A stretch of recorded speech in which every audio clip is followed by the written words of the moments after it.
Emily Duplessis from Rental Rookie, and today I'm going to answer the question, what parameters do you use to find good tenants? And I'm going to give you a couple of things that we use in our tenant screening process to help us weed out the good tenants from the bad tenants. One of the first things that we do is we have them fill out a pretty lengthy rental application. It asks for all sorts of information, personal information, work information, past information in terms of credit and background checks and those sorts of things. So we have a pretty lengthy rental application that requires a lot of information from the potential tenants. If they start to leave some of those things blank, things like prior history, maybe places where they used to live, employment, referrals, references, personal references. If they start to leave some of those things blank, I always tend to worry a little bit, like, why don't they want me? Is there something they don't want me to know? So that's definitely something that I think is important to note, is having a really good, lengthy, detailed rental application. Another thing that we do with all of our potential tenants is that we run a credit check and a background check on all of the tenants that we're going to have. It just gives us a little bit of insight with credit in terms of how they are financially with and how they manage their money. That a lot of times can bring up some red flags that you could run into with a potential tenant. Background history is always another one. Excuse me.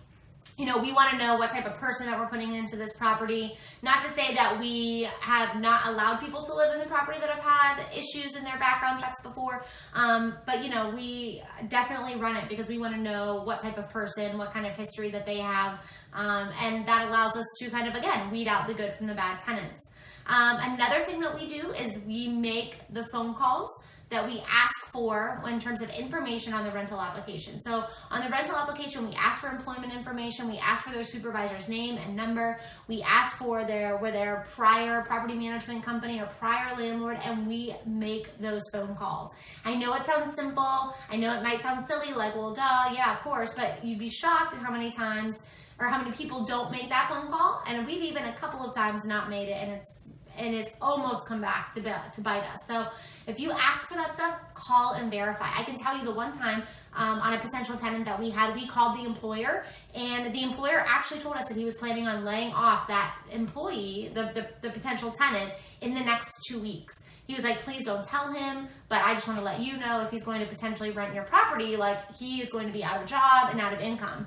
And that was huge for us, you know, otherwise everything else looked good on this tenant. And so, you know, if we would have gone with him, which we had one that had a little bit better application, if we would have gone with him, he could have been out of a job and we could not have been getting paid our monthly rent, right? So make those phone calls. They can go a long way, and you can get a lot of great information about your potential tenant. And the last one that I would say is just go and meet them if you can. If you're just getting started and you're managing the property, you know, we like to go and show the property ourselves and meet the person and get a feel for them, get a vibe for them. Do they show up late? Are they on time? What kind of car do they drive? Is their car messy? And I know it sounds like trivial stuff, but all of that gives you some information into who they are. You know, how do they conduct themselves? What types of questions do they ask?